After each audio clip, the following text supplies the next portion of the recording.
Hello, my name is Trey Hope, CEO of tr3Designs. Native from Trotwood, Ohio. Held several IT jobs, and now I'm kind of going into the field of 3D printing. It's a wide variety of what I plan to 3D print and what I've been 3D printing. I do anywhere from keychains, jewelry, home decor, tools, kitchenware, anything that you would possibly need for just daily living. I'm trying to make an attempt to make sure that that's created for you and the customer.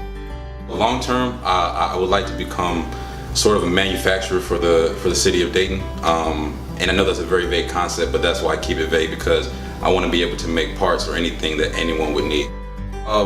Really just the whole architecture of 3D printing really amazes me.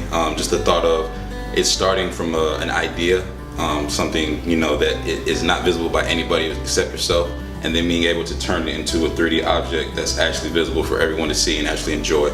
And just the process of watching it being built, you have to have a lot of patience with it because it does take a lot of time, but I enjoy that also because it kind of keeps me humble and realizing everything that I want to do moving forward is going to take time. Since I started this business early this year, I haven't really had anyone to go to specifically and ask for guidance or help or even let me know if I'm on the right track with a lot of this. It's kind of been all freehand.